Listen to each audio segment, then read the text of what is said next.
Good evening. I'm Professor Pınar Dinç Kalaycı from Gazi University, Turkey. You all welcome to the fifth meeting of Design Studios Evenings. It's the International Exhibitions and Webinars of Design Studios. This is the number 5 meeting. Tonight, our guests are very precious colleagues of mine. Figen Beyhan is from Gazi University and Carola Hein from Delft University. We will be listening to them one after the other, and as we are watching them, we are listening to them, you will be able to find links of exhibitions in your chat session. Professor Figen Beyhan, stage is yours. Yes, hello everyone. I greet respectfully for all of you, and I would like to thank you to everyone who contributed, especially Professor Dr. Pınar Dinç Kalaycı and her team. Studio 5 is one of the 7 architectural project studios in the Department of Architecture at the Gazi University. Studio 5 is known as Green Studio actually because our concept is based on sustainable architectural design, and we are trying to bring our students listening, understanding, and reinterpreting according to today's requirements of spirit place. We are starting to analyze life and to determine basic context according to our project topic, concept, and of course, project site. The acceptance coming from interaction between life and architecture here is that life is the studio of architecture, and it should be better designed for all life over the world as far as possible. Then we expect that they determine their own individual basic concepts from between all relating concepts researched by them. Once we as a studio team give some basic concepts, them together with the project topic at the beginning of the semester. We guide them to understand that building design and construction must not be a practice versus nature.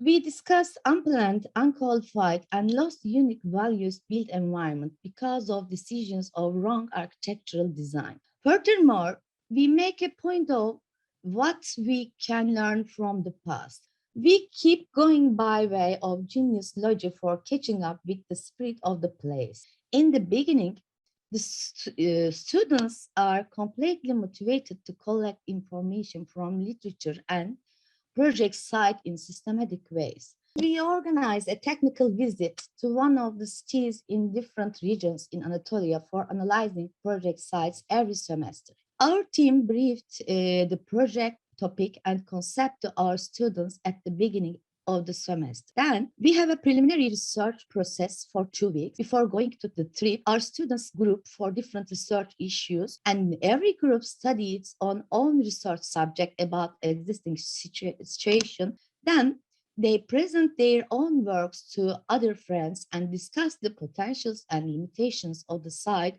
according to the project topic and aims between each other. Finally, they prepare presentation boards like analysis sheets, including general information needed project process for all studio members. Last critiques belonging to preliminary studies carried out in the city determined as project site on last day of the technical trips to criticize the projects of students in the studio. There is carrying out the vertical system in Studio 5 similarly to other studios. First of all, concepts and scenarios described as their own projects are wanted from every student as soon as they return. Afterward, they study the concept of their own projects and decide their context. They start to design the process according to their individual architectural approach in the second week.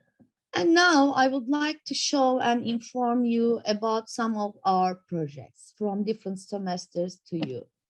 The project was in the 2016 and 2017 fall semester. We were in Assos Çanakkale, and our project concept was sustainability of local life. Our topic was to design a valuable city according to historical and vernacular architectures. And you can see here some of the final sheets And another semester, we were in Dacia Mula, and our project concept was eco-balance. Our topic was to design a social settlement consist of center of local art education, art galleries, and housing buildings together with social spaces. This student, his approach was to meet the wind with streets far away from walls. And another semester, we were in Hatay, and we study about life with multicultural based on love and toleration. Our topic for the special city was to design a social settlement consisting of a center of local art education, art galleries, and housing buildings together with social spaces. You see an example project of one of our students. And another semester, we were in Kaş, Antalya, and our project concept was Touch to Kaş by Biologic Design Approach. Our topic was to design a spiritual therapy center as a hotel complex. And the concept of our student in this project was to learn from nature and gave a title to her project like In the Footsteps of the Stones. She had kept up with stone patterns in the city and its environment. We were in Harput, Elazığ. This concept was to redesign of the city center in context of cultural sustainability. Topic was determined as redesign of the city center with architectural program consists of city museum, public education center, multi-purpose hall, restaurant, and other social spaces. It's an example sheet belonging to this semester students. And another semester, we were in Ayvalık. Our concept was marks from the past and values of future. Our architectural program consisted of a multi-purpose hall, exhibition areas, art studios, and festival area connected with an art street. And all sites were structured with a holistic approach in this project. Importance was given to the use of local materials with a new interpretation on the facade. Next semester in Akyaka, Muğla. Akyaka is a Stanislav, and our project concept was rethinking education building as Stanislav city. And we designed green education buildings integrated with life that is going on as Stanislav city with design approach based on biophilic. Semester was carried out under pandemic conditions, and we decided to work in Maltepe, Ankara as a project site. Our project topic was rethinking sheltering culture according to today's affected from new dynamics because of the pandemic conditions. Our priorities were intensive green patterns, livable open and semi-open spaces. And another project semester during the pandemic process was to design an eco-village within the scope of a new formation for a livable environment. Of course, sustainable design principles relating to especially energy efficiency and water harvest were of top priorities. You can find more information in our website. Thank you very much. It's really a pleasure to be. Way of coming into it is a bit different, and I approached the presentation a bit differently, but also because my background is slightly different from the ones that we've seen now. Most of the time, I'm using my courses to establish long-term perspectives for adaptive strategies. So if you think back 40 years and then you think ahead 40 years, how much transformation can have happened in that kind of a period? And that is also the reason why I say don't design a product, but design a process. So let's see, I'll give you some examples of student projects later on, but there's a few more characteristics to the way that I teach. So I see design as part of a research process. So what I'm trying to avoid is that the student turns back, does some historic research, and then turns around, forgets all about the research, and does the project they had in mind from the beginning on. So it's really about opening up multiple futures based on a close reading of the long-term development. So this is usually what I show my students when I teach our research design research plan course, that they need to be aware of their own position in time, their collective experience in time and space. So these studios might also include not only design students, architecture, urbanism, engineering, but also anthropology or history students.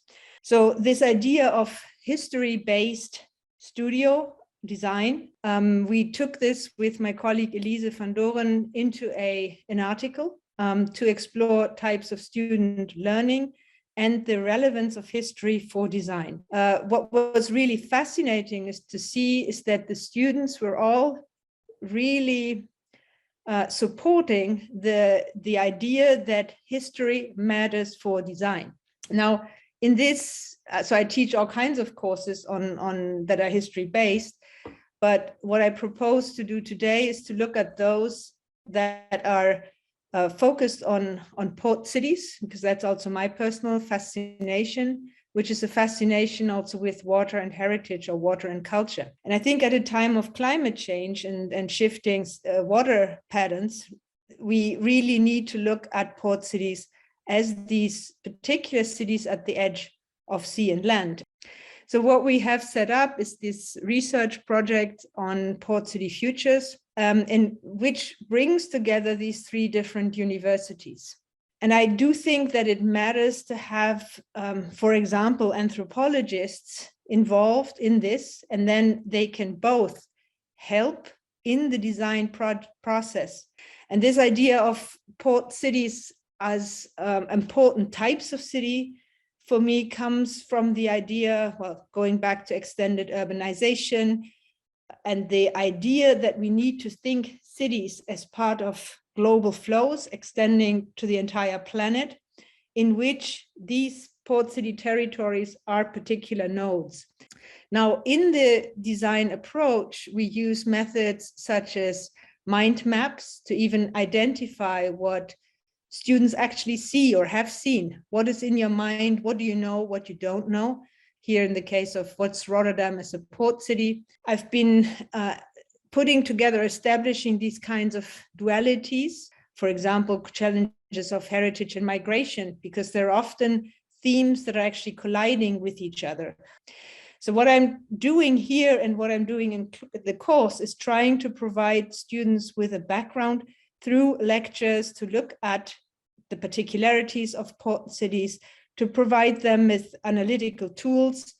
Now, we use these kinds of approaches to have the students in their research phase do mapping. And I'm just going to show you very briefly some of the maps to look into history. What's the spread? What's the scale of port city territories and their changes over time, to identify specific port city characteristics. How is Rotterdam different from Hamburg or London?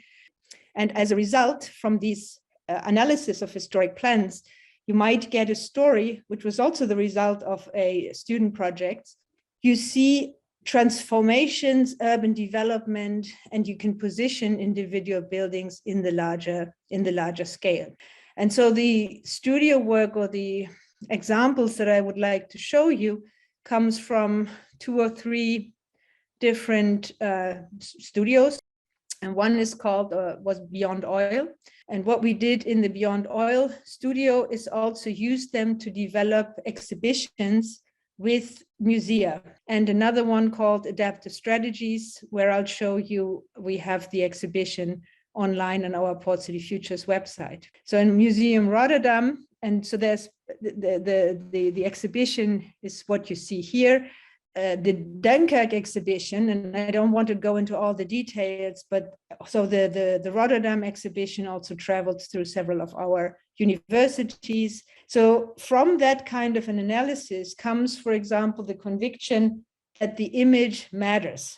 And the conversation behind this image made by some of the students was to say, well, in the Netherlands, we have all these windmills, which are effectively engineering devices, and people will take their fancy pictures in front of them. So what does it take to turn oil refineries, which we want to get rid of, into heritage objects? We did an exhibition called Oily Days in Dunkirk, and another one called Or Noir. And this went hand in hand with the studio investigations. So the stuff in this to identify what the role of oil is and was in the city. And from there, students developed utopias and dystopias, like this idea of machines that could automatically kind of roam the soil. There are these wind-driven machines in the Netherlands, or this dystopia here again for Dunkirk, where the students imagined the last drops of oil here left over and kept for medicine. And in the same vein, using again the historic analysis that I would provide the students with, asking them, and so here you see the same maps, if Rotterdam used to be a staple port and a transit port, what is its future going to be? And this project, for example, included everything up to bird landing places close to the harbor. And then each of the students would take this a step further. So it was a group project on the master plan level, and each of them then developed an architectural project. The last one is a course called Adaptive Strategies and focusing on port cities. And we took the destruction of Beirut as our point of departure. So we ended up working together with 5 other studios worldwide. So you could take a look at our website with all the projects here from the Adaptive Strategies course, for example.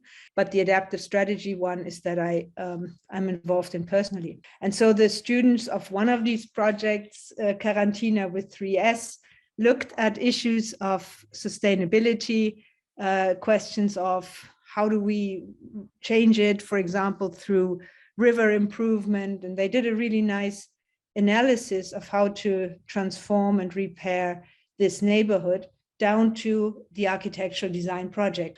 And occasionally, so I have individual projects where I'm involved as research mentor, and these are then projects that can take a year. So here one from Lukas Höller. So in terms of contributing to the 21st century, I think water challenges are key. We need to move from linear to circular economies. And I do think there's an important role for design as process. So that's it. So thank you very much, both of you, and thank you very much for all the people who are listening to us in this hour at night. Thank you very much, everybody, again, and good night.